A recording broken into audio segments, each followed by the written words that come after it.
Na palavra de Deus está escrito: de graça recebeste, de graça dai. Ajude-nos a compartilhar o Evangelho. Dê o seu like, inscreva-se no nosso canal e ative o sininho. Obrigado. Mas há um Deus nos céus que revela os segredos. Ele revelou o que vai acontecer no fim dos dias.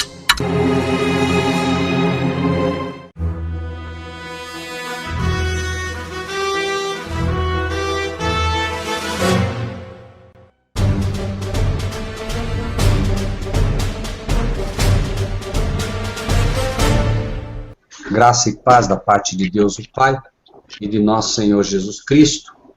Amém. Que, de fato, o Espírito de Deus possa trabalhar no coração de todos nós nesta tarde, lembrando sempre que o dia de sábado é o dia que eu acredito de todo o meu coração que as portas da Nova Jerusalém se abrem no céu, e é um dia especial onde Deus derrama luz sobre o seu povo. Esse é um dia específico em que Deus abençoou e santificou. E se Deus abençoou e santificou, é porque é um dia especial para nós recebermos as maiores bênçãos que o céu tem para o seu povo. E Deus prova isso, uma vez que nós sabemos que foi no dia do Senhor, no sábado, portanto, que Deus deu a luz do Apocalipse para João. E a luz do Apocalipse certamente é a luz para este povo final, né, esse povo que tem procurado aprender com as coisas de Deus. Né? Então, de todo o meu coração, acredito que esse é um dia especial, e quando a gente se coloca nas mãos de Deus, né, a gente pode realmente aprender dele coisas maravilhosas. Né? Bom, em primeiro lugar, tá,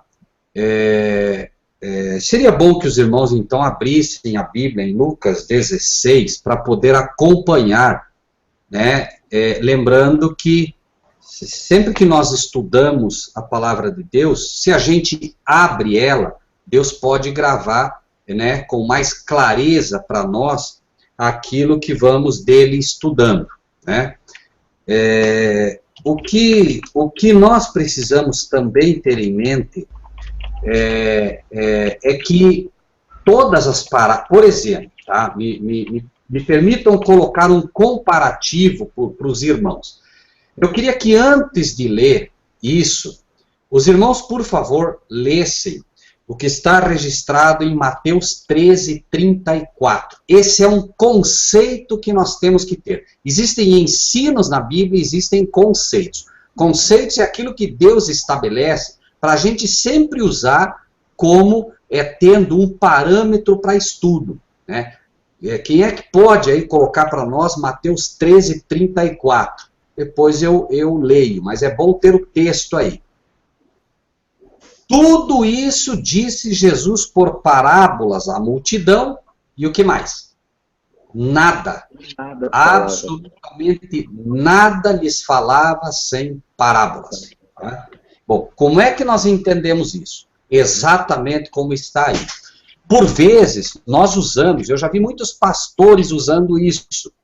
Jesus disse para os fariseus, o que está escrito, como interpretas. Não, a versão correta é como lês, sempre, como lês. A pergunta, então, que se faz sempre é como lês. Agora, notem que interessante, Jesus, no seu ministério terrestre, começa a falar a todos de forma literal e claríssima. Ele inicia o seu sermão, por exemplo, bem-aventurados os humildes, porque deles é o reino dos céus. Bem-aventurados os mansos, porque eles herdarão a terra. E começa, completamente literal. À medida que se aproxima o tempo da morte, e a perseguição começa a ser mais acirrada, Cristo começa a falar por parábolas. Por quê? Como ele mesmo diz, para que vendo, não vejam. E para que ouvindo, não entendam. Certo? Os fariseus, irmãos, não aceitavam o que Jesus ensinava, então Jesus começa a ensinar por parábolas, na certeza de que os verdadeiros filhos de Deus iriam indagar a ele: Senhor, que quiseste dizer com estas parábolas? Por quê? Porque a partir daí, aqueles que haviam endurecido o coração teriam ouvidos, mas não ouviriam, né? Teriam boca, mas não falariam. Teriam olhos, mas não enxergariam a verdade. Então Jesus, repito, no fim do seu ministério terrestre, passa a falar por parábolas, certo? As parábolas, e por favor, tenham isso no coração, as parábolas não ensinam doutrinas. Nenhuma parábola ensina doutrina, irmãos. Os irmãos não vão achar uma parábola ensinando sobre o sábado. Os irmãos não vão achar uma parábola ensinando sobre a adoração a Deus. Os irmãos não vão achar parábolas ensinando, repito, doutrinas. Porque as doutrinas, elas sempre estão ancoradas num claro, assim diz o Senhor. As parábolas, elas são um assim diz o Senhor, mas não são um claro assim diz o Senhor. Explico. Quando Jesus, então, no fim do seu ministério terrestre, passa a falar por parábolas, havia um motivo. E eu lhes pergunto, agora, Jesus está no fim do seu ministério celestial. Iniciou o seu ministério celestial como sacerdote, passou a sumo sacerdote na época prevista, pelo livro de Hebreus e pelo livro de Apocalipse, hoje é sumo sacerdote, está finalizando o seu ministério como sumo sacerdote e daqui a pouco inicia seu ministério como rei. Daqui a pouco, entenda-se, quando, né, todo esse evangelho for pregado a toda nação, tribo, língua e povos. E eu lhes pergunto, Jesus hoje está de novo falando em parábolas ou não? Sim, através das profecias. As profecias são uma realidade viva do fim do ministério de Cristo. Os irmãos pegam as profecias e, recentemente, inclusive, Edir Macedo disse em canal aberto, numa das suas pregações, que do Apocalipse ele não entendia nada. Tem ouvido para ouvir, tem olhos para ver, mas não vê, tem ouvidos para ouvir, mas não ouve. E é a realidade das profecias, assim como é a realidade das parábolas. As pessoas vêm e não entendem. As pessoas vinham e diziam, mas senhor, o que o senhor quis dizer com isso? Também a profecia. Os pastores hoje não entendem as profecias. A grande massa dos cristãos hoje não entendem as profecias, porque Deus está revelando aos seus servos. E é um fato, irmãos, se os irmãos um dia se detiverem para ouvir a explicação das profecias dos vários pastores que estão por aí, certamente os irmãos ficariam escandalizados de ver que confusão se faz com as profecias de Deus. E lógico, mérito de quem sabe alguma coisa? Não. Pura e simplesmente Deus revela aos seus pequeninos, revela aos seus servos, aquilo que é o que o próprio Apocalipse diz. Então, primeiro, não vamos nos assustar se a parábola mal entendida, assim como as profecias mal entendidas, tem ensinado, entre aspas, doutrinas por aí, as mais variadas e absurdas que se possa imaginar. Já se falou sobre a vinda de Cristo não sei quantas vezes, baseada em profecias, entre aspas. Já se falou, por exemplo, que as torres gêmeas têm uma aplicação no livro de Daniel, capítulo 8, 20. Irmãos, absurdo, absurdo, absurdo, mas, enfim, faltaria tempo para a gente citar aqui todas as aplicações errôneas que já se fez, e nós não poderíamos esperar que nas parábolas fossem diferentes, né? Vamos nos ater primeiro apenas na parábola de Rico e Lázaro, e vamos ler por enquanto, para depois tentarmos juntos ver se Deus pode nos mostrar algo aqui. Vamos lá. Ora, havia um homem rico, e vestia-se de púrpura e de linho finíssimo, e vivia todos os dias regalada e esplendidamente.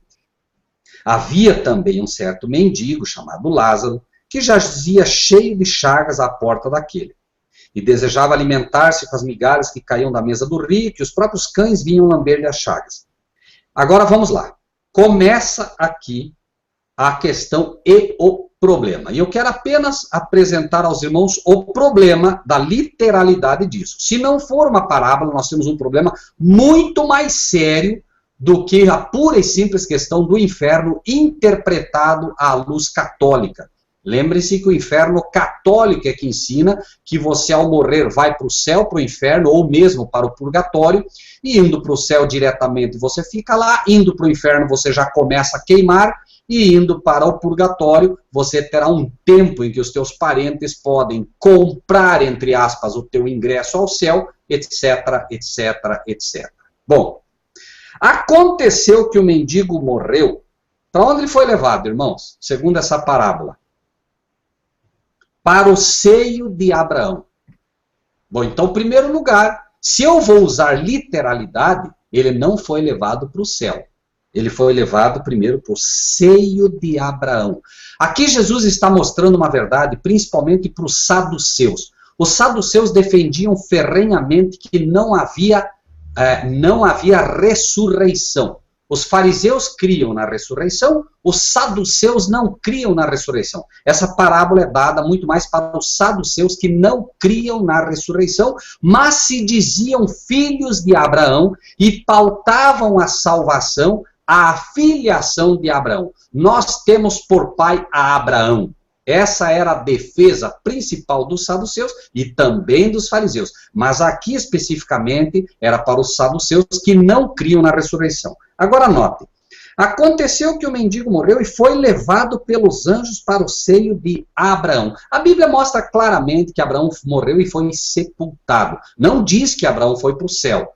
Né? Poderíamos até dizer, bom, mas Abraão já estava no céu, então é dito. Mas aí começa o quê? Começa a explicação teológica. Se nós pegamos apenas o texto, vamos ver o que acontece. Aconteceu que o mendigo morreu e foi levado pelos anjos para o seio de Abraão. Então ele é levado ao seio de Abraão. E morreu também o rico e foi sepultado. Bom, é dito até aqui que o rico foi sepultado. No Hades, ou na sepultura, ergueu os olhos estando em tormentos e viu ao longe Abraão e Lázaro no seu seio. Lázaro no seio de Abraão. E clamando disse, Abraão, meu pai, tem misericórdia de mim. Eu pergunto, pastor Juliano já fez uma oração dessa alguma vez, pastor Juliano, irmão Júnior e todos que estão participando? Você já se deu conta disso? Você já fez alguma vez uma oração dizendo, Abraão, tem misericórdia de mim? O que seria isso, irmãos? Se eu consigo crer que o inferno está sendo ensinado aqui, eu devo crer também que eu devo orar a Abraão e devo crer também que ao morrer, aqueles que morrem salvos vão para o seio de Abraão. E não é isso que a Bíblia me ensina. A Bíblia não me ensina isso. A Bíblia me ensina que Jesus foi para o céu, me diz inclusive o local, e ele, quando chega, inclusive, bem antes, ele já havia prometido, né? Pai, onde eu estiver, quero que aqueles que tu me deste estejam comigo. A menos que me perdoem a sinceridade e talvez até a intrepidez, amados, se ele foi para o seio de Abraão, a Bíblia em nenhum lugar ensina isso.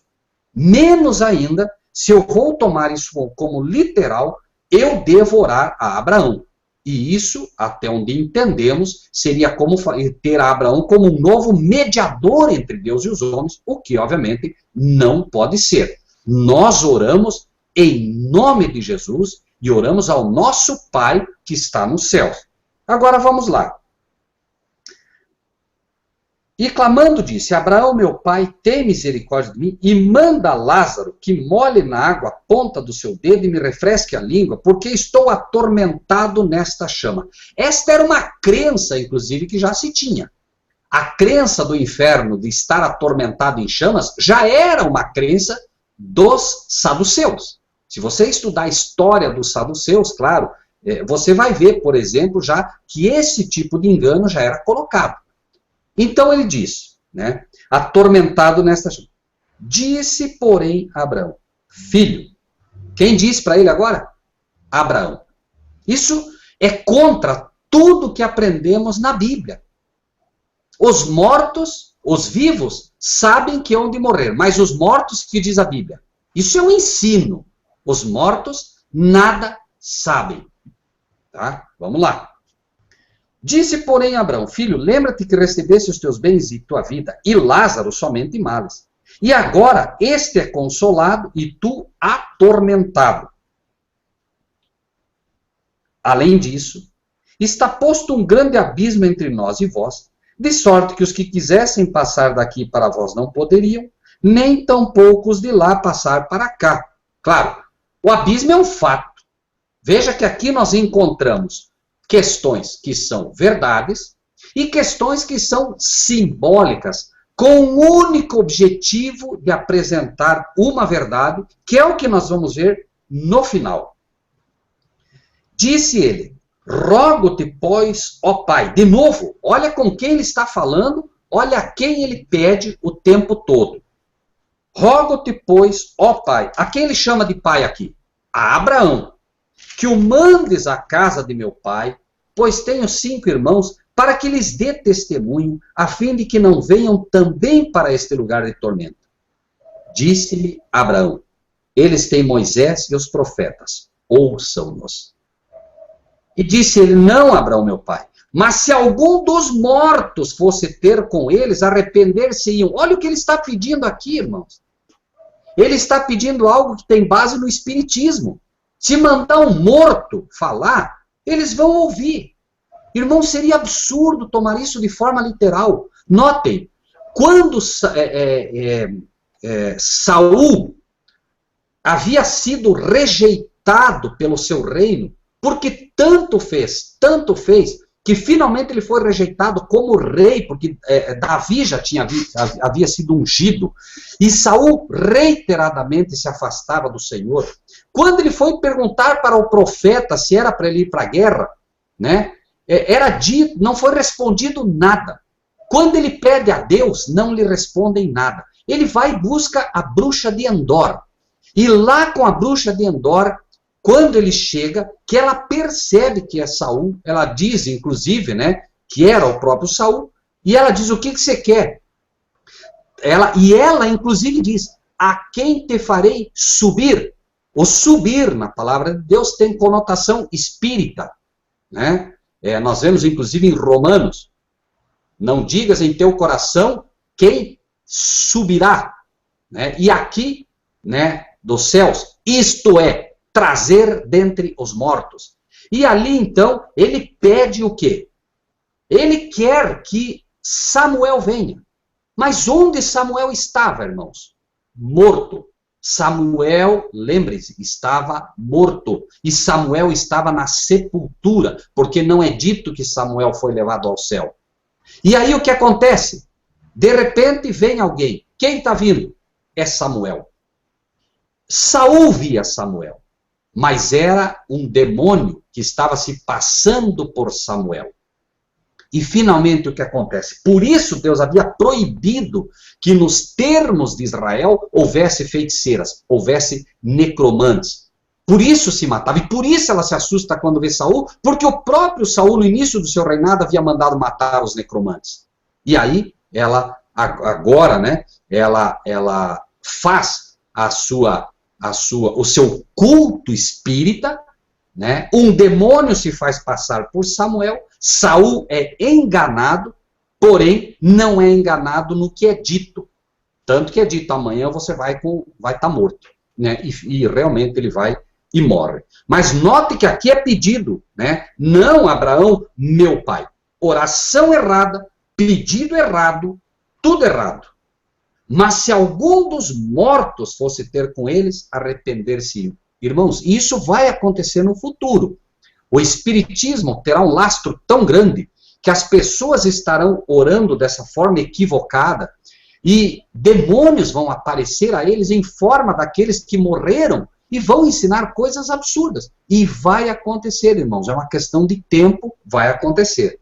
Finalmente, porém, Abraão lhe disse, se não ouvem a Moisés e aos profetas, tampouco acreditarão, ainda que um dos mortos ressuscite. Irmãos, olha que interessante.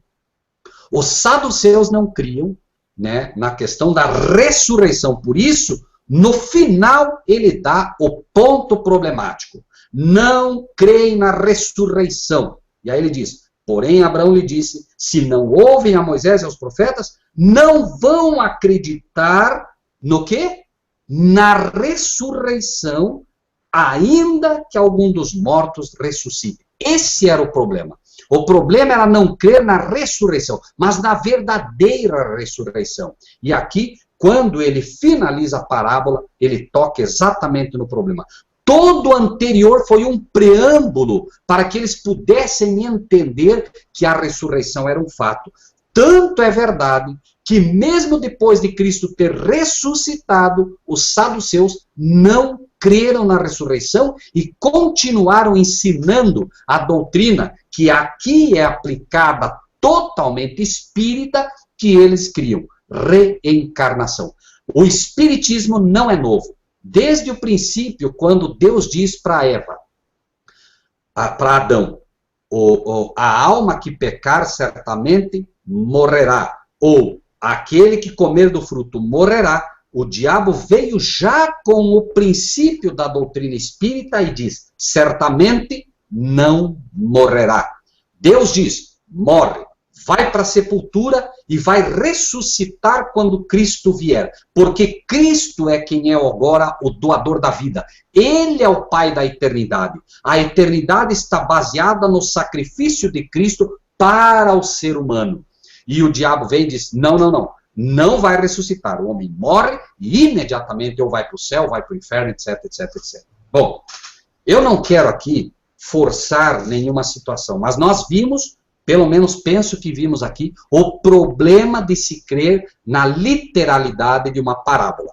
Teríamos que, se aceitamos que o inferno está baseado nessa parábola como uma doutrina, temos que, a partir de agora, orar para Abraão, e eu estou sendo bastante sincero, irmãos, não estou aqui fazendo nenhum tipo de brincadeira com as coisas de Deus, né? Nós temos que orar a Abraão, e obviamente, né, nós temos que crer realmente que a partir do momento que estiver alguém no céu, aquele que está no inferno pode entreter conversação com quem está no céu e vice-versa. Nem vamos entrar aqui na questão de que ele foi para o seio de Abraão, mostrando exatamente, veja, Jesus está mostrando a crença deles como era absurda. Como era absurdo que eles estavam crendo, porque, lembre-se, o Espiritismo ensina que o sujeito morre e você pode ainda conversar com os mortos. Jesus estava tentando mostrar através dessa parábola que absurda era a crença que eles tinham em contraposição à verdadeira crença, que era a crença da ressurreição. Isso, irmãos, é o que eu entendo por esta parábola daquilo que tenho estudado até aqui. Me traz à mente uma outra questãozinha só, se me permitem, eu sei que podem assim haver, claro, algumas perguntas e tal, mas vejam que os saduceus, porque dizia, né, que rejeitam a Moisés e os profetas. Tanto Moisés quanto os profetas ensinaram categoricamente a doutrina da ressurreição. Se pegarmos Eclesiastes, se pegarmos o próprio Moisés, que Moisés, né, morre às portas da Canaã, às portas da Canaã terrestre, né, e é dito que não se achou a sepultura dele. E havia uma razão para isso. Ele não foi sepultado, não tinha como achar ele. Ele foi imediatamente ressurreto, né? Isso podemos estudar numa outra hora com mais paciência, com mais calma, né? Mas veja que estava já mostrando, ele estava dizendo, olha, eles rejeitam Moisés e os profetas, que vocês não aceitam o que eles ensinaram. Então, obviamente, né, ainda que mande um morto, que seria um absurdo, porque se eu mandar um morto para vocês, obviamente, né, e não esqueçam depois também, irmãos, né, apenas para que os irmãos tenham em mente isso no coração, talvez os irmãos nunca tenham pensado nisso. Quem é que a Bíblia chama categoricamente que foi ressuscitado, e que foi ressuscitado, inclusive, 3 dias e meio após a sua morte? Lázaro. Não só Jesus. Já havia aqui a aplicação de Lázaro. Lembre-se que lá no capítulo 11, Lázaro, exatamente o nome que ele usa aqui, certo? que se fazia, porque eles estavam tentando matar a Lázaro, porque Lázaro era um emblema vivo da ressurreição. Lázaro havia morrido, ficou 3 dias lá na sepultura, eles defendiam que Lázaro já tinha ido, entre aspas, para o seio de Abraão, e Jesus traz o nome de Lázaro agora para que cada um pensasse, mas espera aí, o que aconteceu com Lázaro? Lázaro fica 3 dias e meio, perdão, por favor me perdoe, 4 dias, ou seja, Lázaro já estava fedendo, né? E aí Jesus vem, tanto que quando eles retiraram a pedra, disse, o Senhor já é de 4 dias, cheira mal, para que ficasse sem dúvida nenhuma ali o princípio da ressurreição.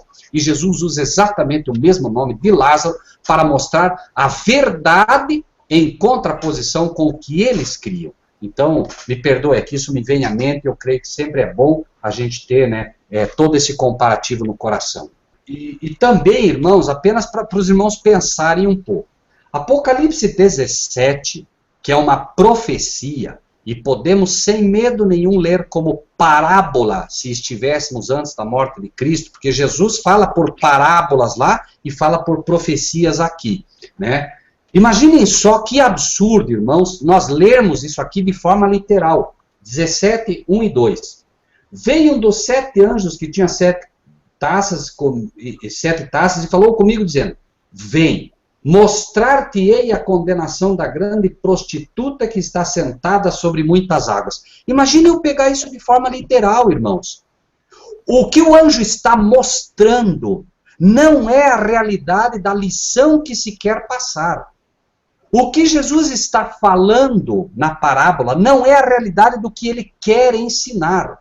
É da mesma forma aqui. A profecia é dada uma visão, ou é apresentado algo simbólico, mas a realidade que se quer ensinar deve ser decodificada por símbolos. E esses símbolos eu vou decodificar em outras passagens da Bíblia. A parábola não é diferente. Ela é apresentada numa simbologia que deve ser entendida à luz de um claro assim, diz o Senhor, como é a profecia. Ok? Ok. Irmão Rogério, o irmão Stefano, ele fez uma colocação lá no chat, que é o seguinte, esse discurso de Jesus ocorreu logo antes de Lázaro morrer, a ser ressuscitado, você confirma? Eu até falei aqui sobre a questão... Eu acho que ele fala sobre a parábola que nós comentamos lá de Lucas 19. Não, eu acho que ele comenta, né, sobre a ressurreição do verdadeiro Lázaro, né? Ele pergunta se o discurso, ou seja, se essa parábola ocorreu logo antes de Lázaro morrer e ser ressuscitado. Você confirma? Me perdoa, irmão Stefan, assim, como a cronologia de João é um pouco diferente, e em João é apresentada a ressurreição de Lázaro no capítulo 11, eu não saberia dizer. Eu tenho a impressão, e posso estar equivocado aqui, eu até fico devendo isso, vou estudar essa cronologia melhor, eu tenho a impressão que Lázaro havia sido ressuscitado antes. Essa é a impressão que eu tenho. Mas pode ser sim que o irmão Stefano esteja certo, e esta parábola tenha sido dada antes de Lázaro morrer e ser ressuscitado. Até, deixa eu... bom, isso também não é difícil a gente ver. No decorrer aqui do estudo, a gente talvez possa até elucidar isso, né? Eu confesso que nunca me preocupou essa questão, mas a gente pode verificar e até o final aí a gente pode, se tiver essa luz, passar aos irmãos, tá bem? Rogério, eu creio, viu? Pelas colocações que tem na parábola, subentende que foi posterior. Por que eu digo isso? Porque o fato era conhecido. O fato da morte de Lázaro era já bem conhecido. E eu creio que foi engasgado na garganta do saduceu. Então Jesus aproveita esse momento e mostra para eles, baseado no fato acontecido, ele aplica essa parábola para, de uma vez por todas, eles ficarem convencidos sobre a ressurreição, se caso eles cresçam ou não. Mas tudo dá a entender, pelas colocações, que foi posterior. Porque se fosse anteriormente, qual o efeito que teria? Porque não teria uma prova cabal. A prova da morte foi anterior. Então, que tanto é que eles queriam matar Lázaro. Tal, a coisa ficou tão assim engasgada na garganta deles, que eles pensaram em eliminar Lázaro. Então, eu creio que deve ter sido posterior, sim. Quer dizer, na minha visão. Uhum. Eu, como digo, né, a cronologia de João é uma cronologia um pouco diferente, né, não que ele atravesse o tempo diferente deles, né, ele não aborda, né, totalmente os mesmos assuntos, até porque esse relato está em João, mas veja, se nós lemos, por exemplo, acho que o capítulo 12, veja que diz, os principais dos sacerdotes tomaram deliberação para matar também a Lázaro. Por que eles queriam matar também a Lázaro? Porque Lázaro era uma prova viva. Lembre-se, os principais dos sacerdotes eram compostos, na sua grande maioria, dos saduceus. Tá? Veja, dos principais dos sacerdotes, haviam saduceus e fariseus. Embora os saduceus fossem uma classe bem menor, a maioria dos principais entre os sacerdotes eram saduceus.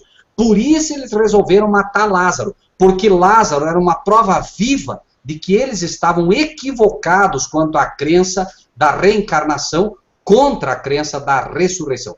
Claro, irmãos, que a reencarnação deve ser vista não como vemos hoje, porque, veja, desde o princípio o inimigo lança as bases do espiritismo, mas não se pode dizer que os sacerdotes, que os saduceus eram espíritas, como vemos os espíritas hoje, a base de Allan Kardec, toda essa confusão que está aí hoje. Mas eles já tinham a base do espiritismo lançada lá pelo inimigo quando disse não morrerão. E Deus diz morrerá. Então, o homem, biblicamente, numa base assim bem simples, o homem morre. E para que a gente não tenha dúvida, irmãos, até para pensar um pouquinho, né, como essa doutrina do inferno, que o sujeito fica queimando, como ela agride a verdade de Deus e como agride o amor de Deus.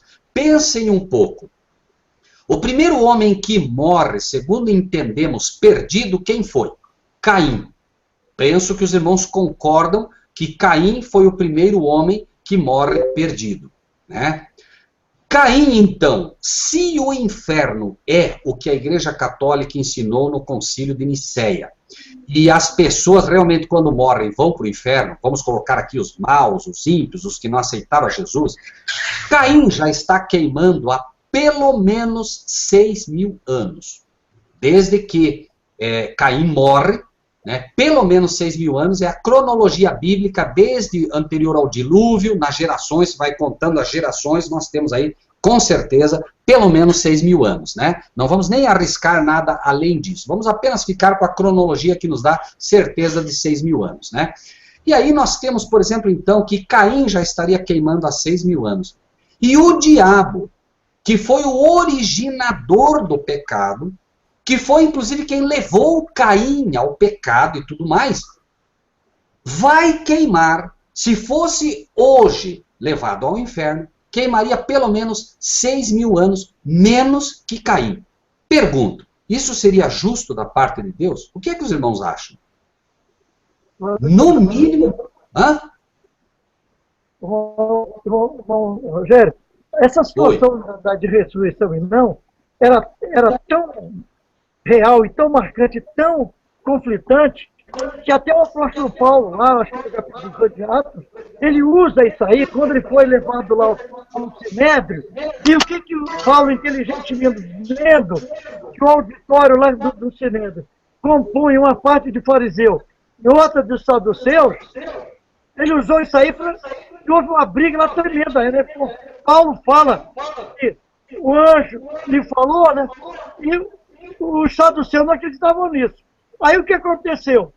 Os fariseus se levantaram defendendo Paulo ali, né?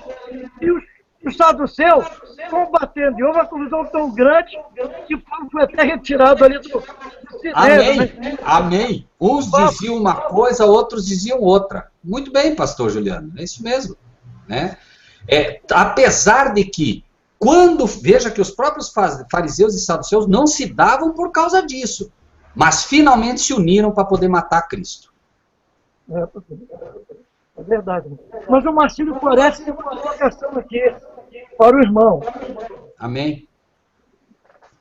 Irmão Rogério, eu vou colocar lá no chat para os irmãos a passagem, vou colocar aqui, que é a seguinte, que é um texto, na verdade, não é, aparentemente parece que não é tão difícil, mas é polêmico, que é um outro assunto agora, que é o seguinte, em Lucas 23, 43, diz o seguinte, e disse-lhe Jesus, em verdade te digo que estarás comigo no paraíso. 23, tá? 43. Vamos voltar um pouquinho, amados irmãos, todos então, se podemos. Vamos ler a partir do versículo 39, tá bem? Ok? Ok. Eu vou colocar lá na sala. Amém, por favor. E aqui vai requerer um pouquinho de fé dos irmãos, tá? Depois os irmãos podem buscar isso melhor, tá bem? Esse tema é realmente bem complexo, é o que disse o pastor Juliano, mas vamos prestar então atenção para ver se a gente pode, né, ver assim ou não. Vamos lá. 39. Um dos malfeitores que estavam pendurados blasfemava dele, dizendo, se tu és o Cristo, salva-te a ti mesmo e a nós. Então um deles, né, como já sabemos, blasfemava e desafiava, olha, desta cruz, salva-te a ti mesmo e a nós. Respondendo, porém, o outro, repreendia-o dizendo,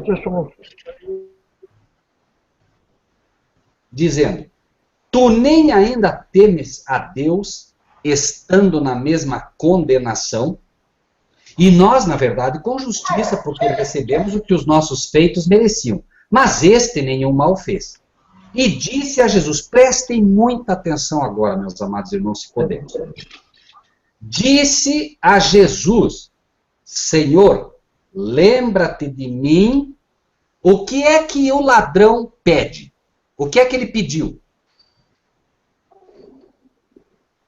Lembra-te de mim quando entrares no teu reino. Algumas versões dizem, lembra-te de mim quando entrares no reino dos céus.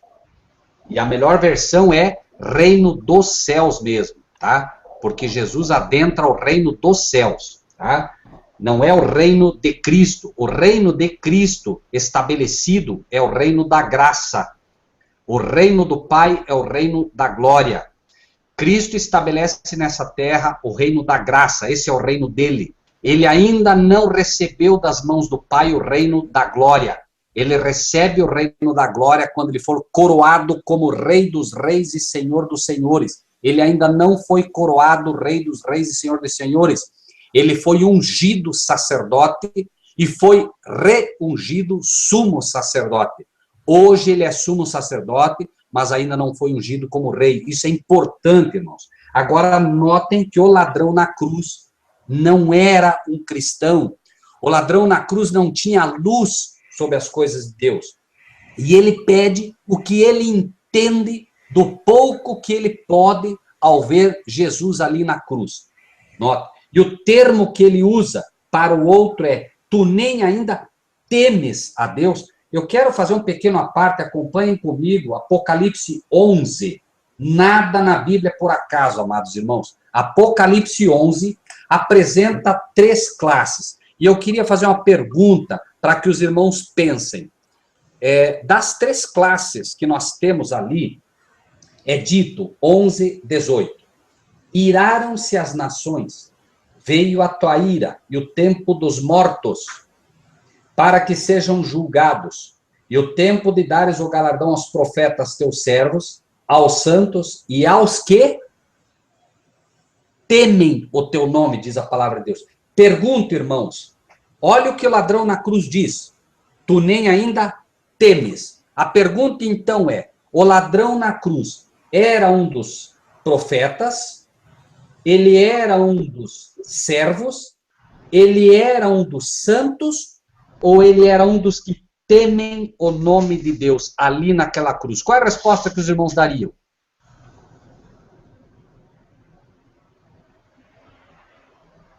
Acredito de todo o meu coração que ele expressou o que era ali. Quando ele diz, né? Tu nem ainda temes a Deus.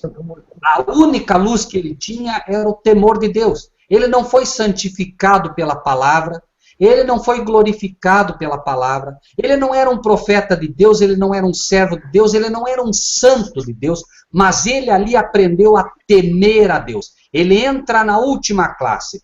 Porém, como ele não tem luz, ele pede o reino dos céus. Irmãos, ao pedir o reino dos céus, ele diz, lembra-te de mim quando entrares no teu reino, as melhores versões dizem no reino dos céus. Agora notem, disse-lhe Jesus, está bem, estará comigo no reino dos céus. É isso que Jesus disse, irmãos?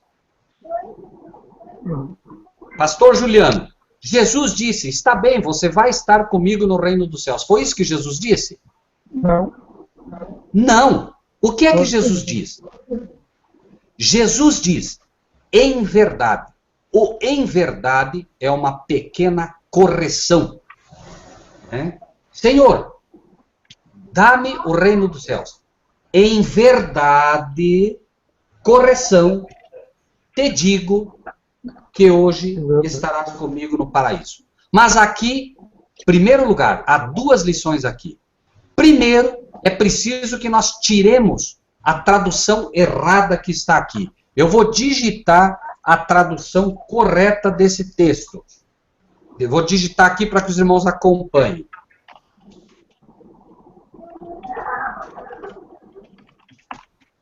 É verdade, eu digo hoje. Diego. Essa é a tradução correta.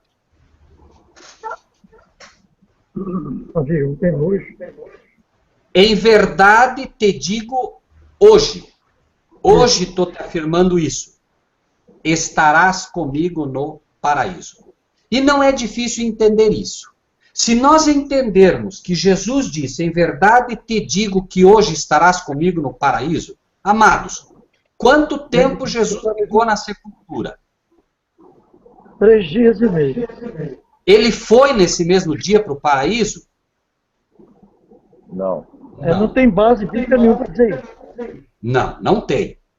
Então, como pode que ele diria, te digo que hoje estarás comigo no paraíso, se o próprio Cristo não foi para o paraíso no mesmo dia?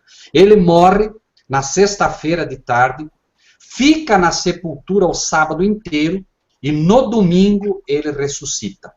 Então, se ele tivesse ido ao paraíso, ele teria ido, né, no terceiro dia. Mas ainda assim ele não foi, porque ainda ele vem, né, e fica ainda um período de tempo aí, que nós sabemos, né, que foi o período que ele se apresenta, inclusive, a muitos, etc, etc e tal. Então, quando nós lemos, né, o texto que diz, em verdade te digo que hoje estarás comigo no paraíso, ele não corrobora com os demais textos bíblicos que apresentam claramente que Cristo não foi, e inclusive a própria correção que ele faz ali, né? Isso é o que eu entendo que está fundamentado pela palavra de Deus.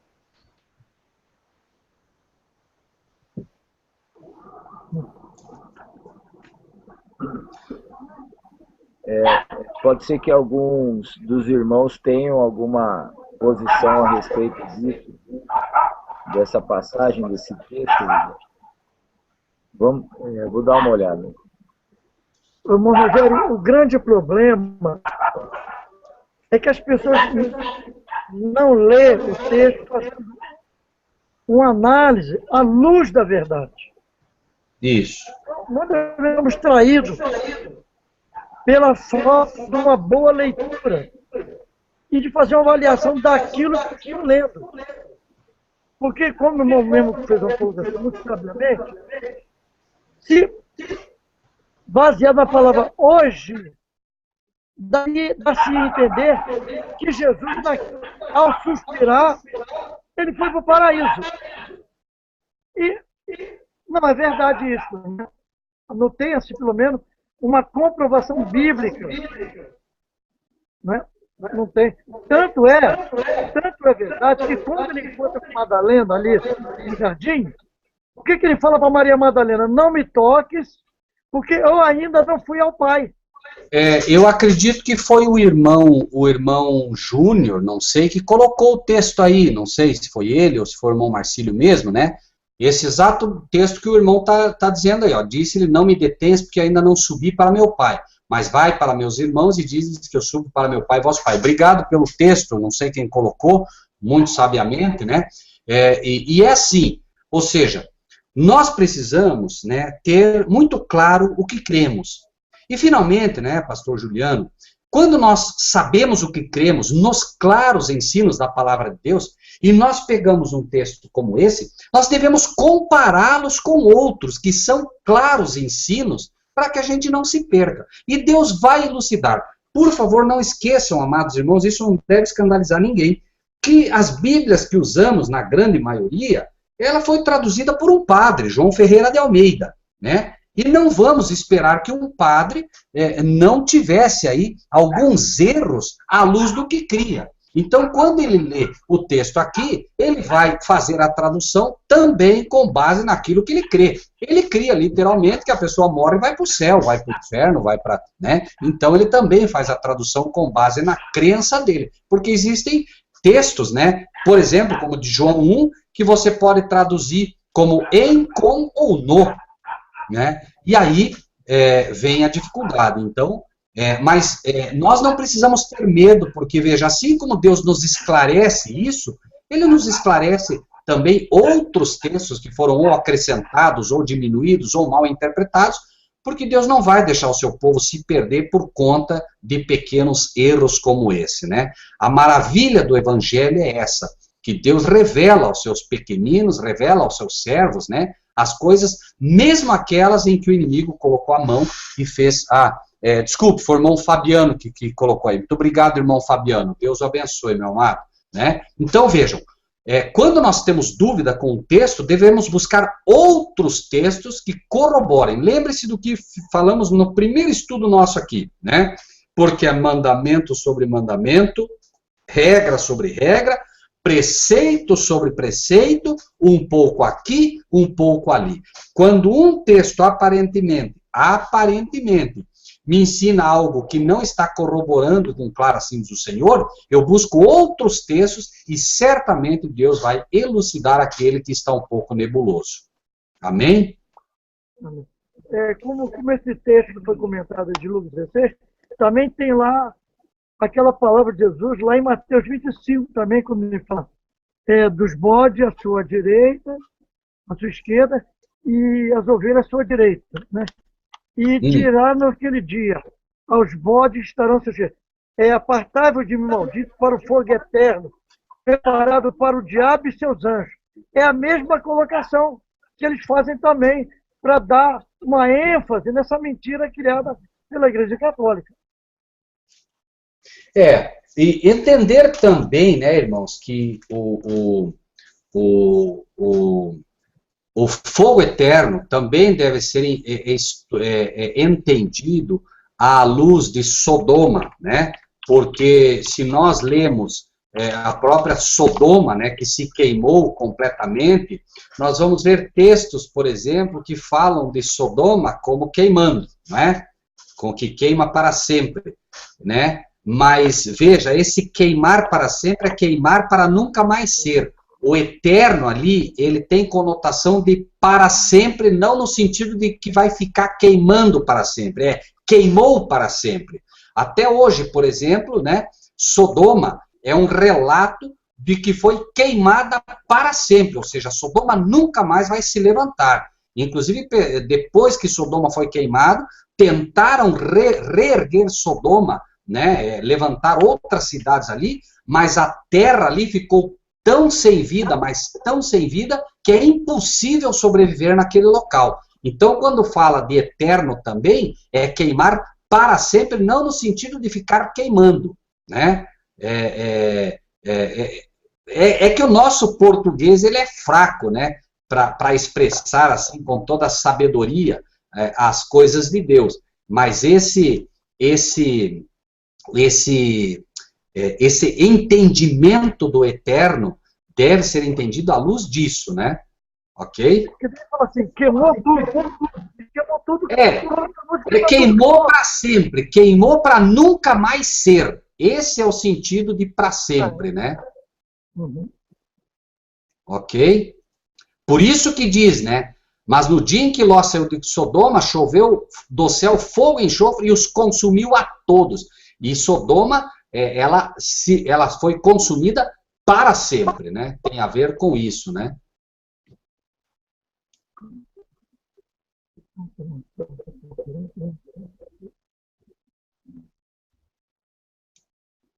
O Fabiano diz aqui, há traduções antigas que tinham a vírgula, mas foi pouco divulgada. Eu não conheço, né?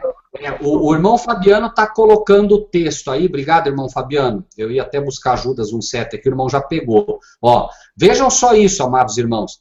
Assim como Sodoma e Gomorra e as cidades circunvizinhas, que havendo-se entregue à fornicação como aqueles, e ido após outra carne, foram postas, por exemplo, por isso falei, então lá como um exemplo, você tenta fazer algo, sofrendo a pena do fogo eterno. Pergunto, como é que os irmãos entendem esse fogo eterno, se não for como dissemos antes? Sodoma está queimando ainda? Não. Sofreu a pena do fogo eterno, um fogo que queimou para sempre. Mas não está lá queimando ainda. Ok, irmãos? Senão, realmente, o irmão tem toda a razão, porque se fosse pegar o pé da letra, ela estaria queimando até hoje. Lá, exato. Com certeza, os repórteres estavam indo lá e falaram, tá vendo aqui, ó, a Bíblia tinha razão aqui, ó, olha que o fogo aqui até hoje. Então, não existe isso.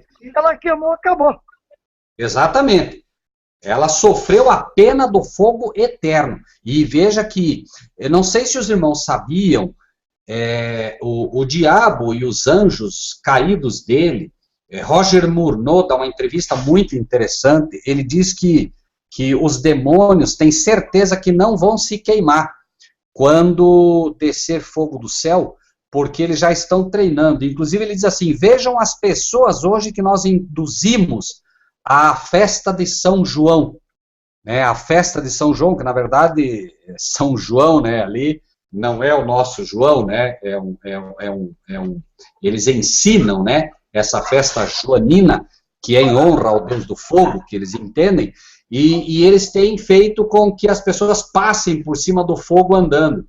E Roger Murnau fala, o diabo tem treinado, inclusive, né, a partir disso, pessoas, e diz, se as pessoas conseguem hoje, pelo nosso poder, andar sobre o fogo, que dirá nós? Ou seja, eles dizem que eles já estão, entre aspas, vacinados para não ser queimados. Eles esquecem que o fogo que finalmente cairá não é esse fogo que está aqui. Tanto que os filhos de Arão, quando ofereceram fogo comum ou fogo estranho, foram imediatamente queimados. Por quê? Porque no santuário deveria ser apenas o fogo do céu que deveria ser usado ali, né?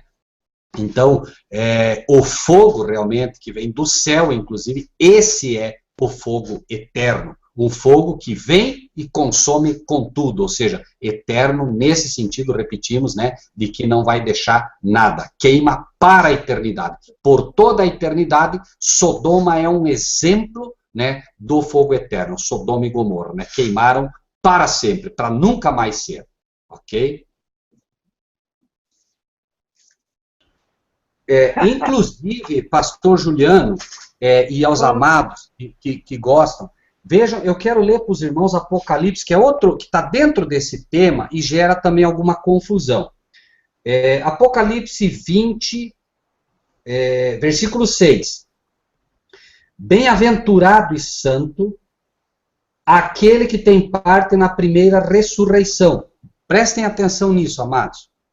Bem-aventurado e santo aquele que tem parte na primeira ressurreição. Sobre estes não tem poder a segunda morte. Notem isso.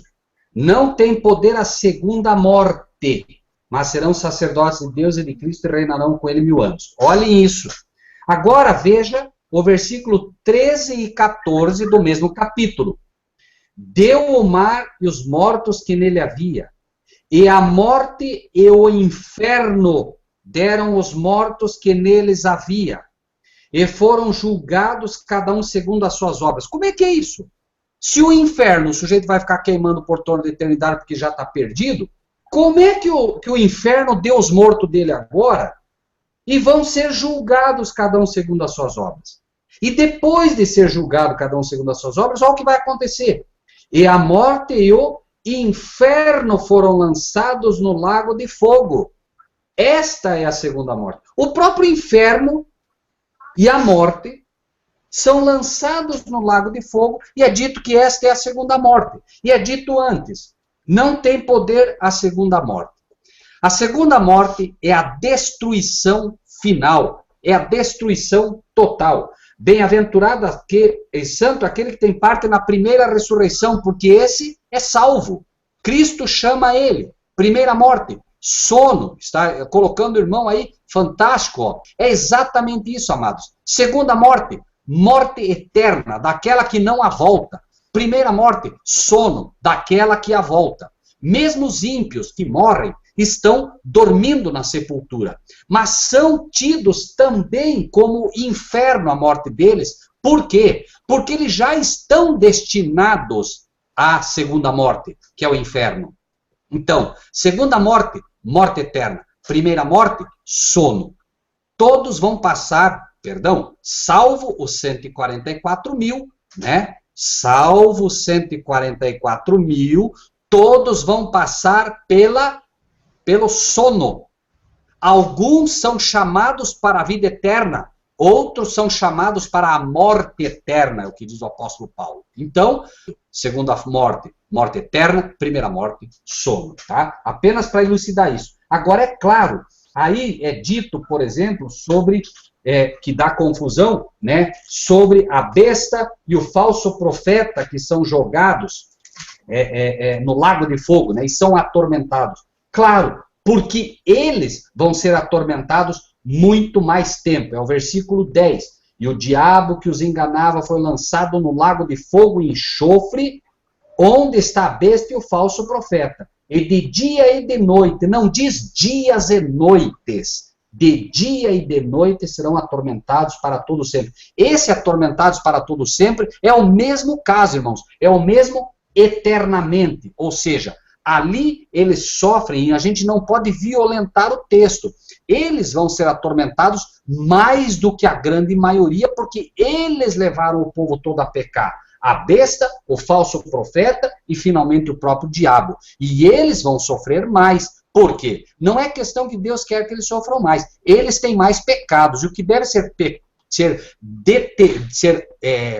queimado para toda a eternidade é o pecado, irmãos. Se as pessoas fossem queimar eternamente, o pecado estaria sendo queimado eternamente. Esta terra tem que ser purificada do pecado. O fogo do céu vem e queima para sempre pecado e pecador. Diz o profeta, não haverá raiz, Satanás, nem ramos. Nada vai ficar. Por isso, a palavra de Deus põe os perdidos como palha, feno e madeira. Vai queimar para sempre.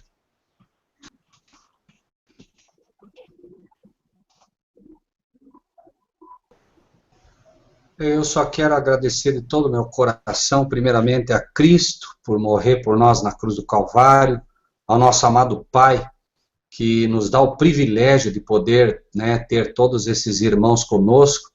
Que Deus sempre nos faça digno dessas pessoas fantásticas.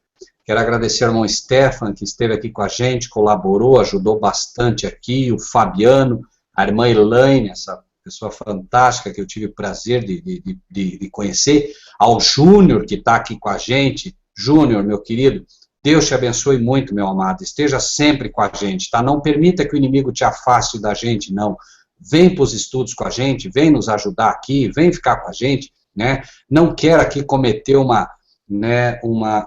erro aqui, não sei todos que estão mais aqui nessa sala, aqueles que eu não conheço, aqueles que estão nos celulares. Deus abençoe vocês grandemente pelo privilégio de ter estado aqui conosco.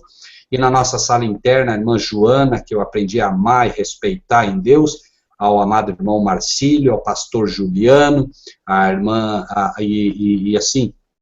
enfim, todos esses amados irmãos, né, que têm proporcionado esse privilégio para a gente de poder estudar, de poder aprender. Às vezes a gente imagina que são apenas curiosidades que vão matar a nossa vontade de saber um pouco mais, mas não, irmãos, a palavra de Deus tem poder, é isso que faz com que nos libertemos das trevas, né, do engano. E queria encerrar apenas colocando para os amados irmãos, antes da oração, o seguinte: amados, quando nós temos dificuldade num texto bíblico, vamos, por favor, tentar pensar assim. Amados irmãos, vamos pensar como é que Deus se demonstra sendo amor. Porque a Bíblia diz, Deus é amor. Aí eu lhes pergunto, Deus se manifesta mais com um Deus de amor, permitindo que seja destruído, inclusive o diabo, que apesar de tudo, não nos enganemos, Deus ama, irmãos, o inimigo, ama, porque ele é incapaz de odiar, e Deus é revelado como um Deus de amor, permitindo que o inimigo e todos aqueles que não o aceitaram sejam destruídos, ou Deus é um Deus de amor quando faz com que o próprio diabo e todos os que não o aceitaram fiquem queimando por toda a eternidade. Por vezes, amados irmãos e irmãs, as dúvidas podem ser esclarecidas apenas se eu fizer essa pergunta. Pai Celestial, como o Senhor se demonstra como um Deus de amor?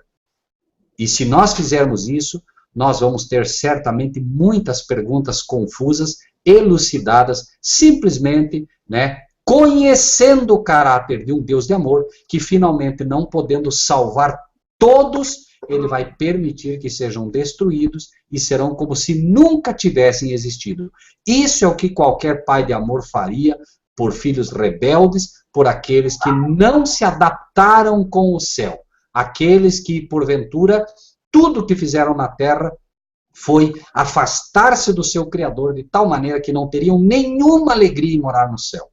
Então, me parece que isso fica bastante lógico, olhando, né, o caráter desse Deus de amor e como ele age em todas as circunstâncias. Irmão Marcílio, não sei se posso orar ou se algum irmão vai orar por nós neste final.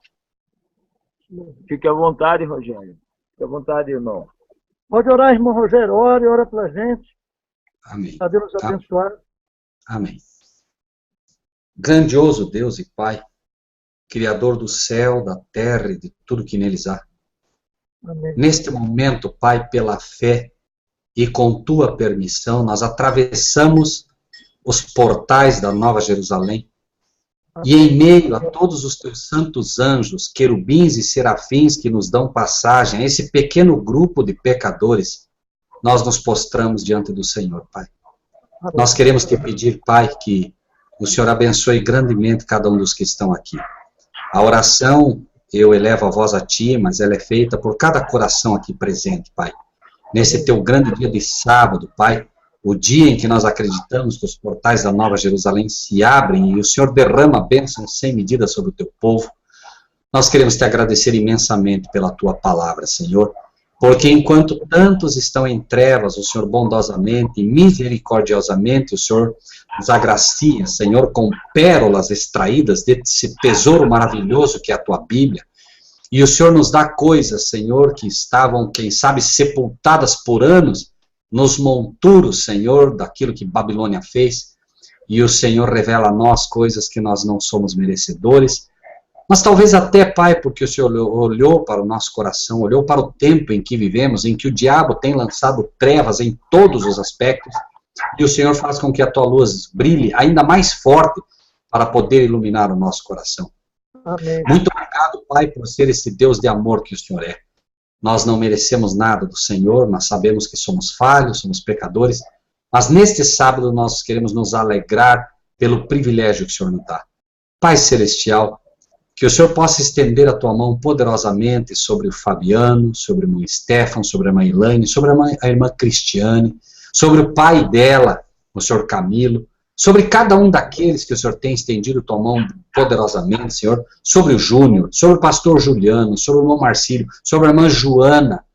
Pai, sobre cada um daqueles, Pai, que estão sobre o teu guarda-chuva de proteção, sobre cada um daqueles a quem o Senhor conhece desde o ventre, em que estavam no ventre da mamãe, que o Senhor possa, Senhor, de fato, comissionar um anjo poderoso do céu para que esteja ao lado deles a partir de agora. E de uma forma toda especial nós queremos te agradecer, porque sabemos que não foi um médico que esteve lá naquela sala de cirurgia do papai da irmã Cristiane, mas sim Cristo Jesus, o nosso grande médico que atuou ali, para que tudo pudesse correr. Sabemos que o inimigo ainda está a postos e queremos te pedir que o Senhor continue com os teus anjos, cuidando dela, cuidando dele, para que de fato a tua vitória seja completa e somente o Senhor seja honrado, Senhor, pela vitória que conquistou. E no mais, Senhor, nós te pedimos que o Senhor nos dê um restante de sábado cheio da tua presença, que o nosso coração e a nossa mente esteja completamente voltado ao Senhor e que, acima de tudo, nessas sagradas horas do teu santo sábado que ainda nos restam, o teu nome seja honrado e glorificado, Pai, naqueles que são teus servos na terra.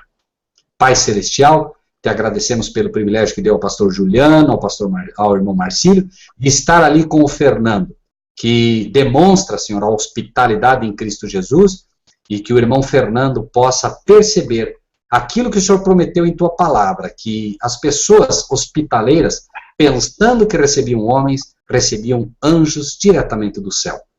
Que ele possa entender que há anjos ali com ele, com eles, e que a casa deles esteja sempre aberta, como a casa de Lázaro, de Betânia, estava sempre aberta para o Senhor Jesus. E é em nome desse Senhor Jesus, nosso Salvador, que oramos e agradecemos, maravilhados pelo teu amor. Amém. Deus seja com todos os amados irmãos. Amém. Na palavra de Deus está escrito que nós devemos compartilhar o que recebemos. Assim, se você gostou desse vídeo, dê o seu like, inscreva-se no nosso canal e ative o sininho.